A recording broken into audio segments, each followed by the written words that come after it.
Most people think Harry Potter is a story about love, courage, and friendship. That's the version designed for consumption. The structured version tells a different story, a colder one.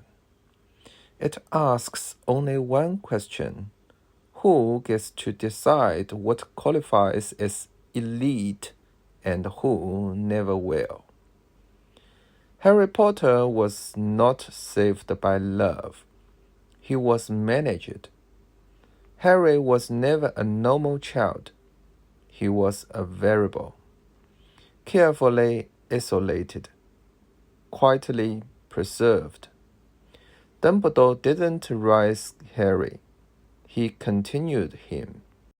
Sending him to Dursley's wasn't about hardship or character building. It was the most efficient cold storage solution available. The so-called power of love wasn't magic. It was a closed logical loop. Maternal bloodline, physical protection, zero exposure. A 17-year risk buffer. Good system designers don't believe in miracles.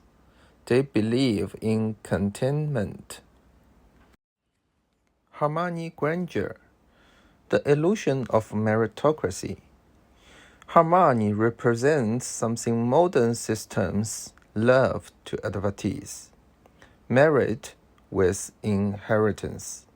She studies harder than everyone else. She memorizes every rule. She becomes the perfect executor of the system. But here is the uncomfortable truth. Systems don't reward effort.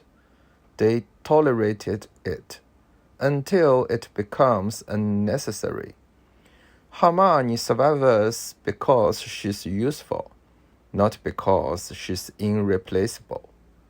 Meritocracy isn't a ladder, it's a probation period. Voldemort, power without legitimacy.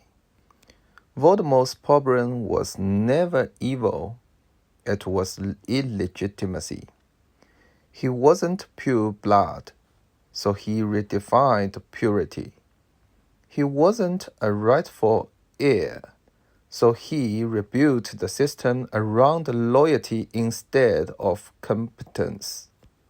When power lacks legitimacy, it replaces rules with devotion. Violence becomes governance. Fear becomes structure. He doesn't want to destroy the elite. He wants to become the only authority defining it. Bellatrix, submission as psychological refuge. Bellatrix is often dismissed as madness. She is not mad. She's a textbook case of agency abandonment. She doesn't follow Voldemort because she believes in him. She follows him because he relieves her of responsibility. Submission is easier than sovereignty. Devotion becomes a way to outsource moral accountability. The more extreme her loyalty, the deeper her fear of autonomy. The Weasley family, the system's worst nightmare.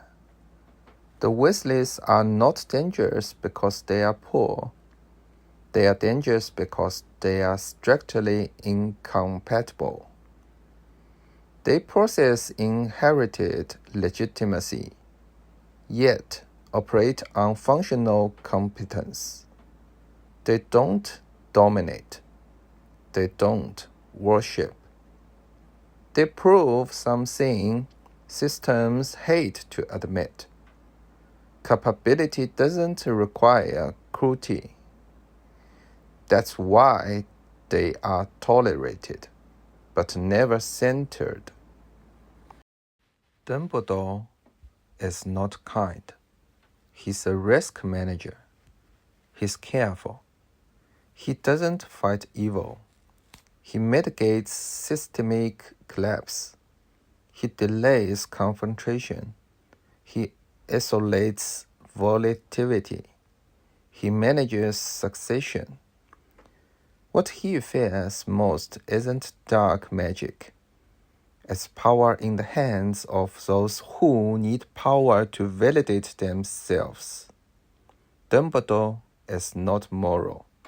He's an audit. This war never a war between good and evil. It was a conflict between three elite models. Inherited elite, legitimacy without function. Manufactured elite, power without stability. Functional elite, capability with accountability. Most systems pretend this conflict doesn't exist because acknowledging it would expose the lie. If this feels uncomfortable, it's not because it's fiction. It's because you live inside the same structure. You are not angry at dark magic. You are a reaction to the realization that the timetable you are forced to follow was never written with you in mind.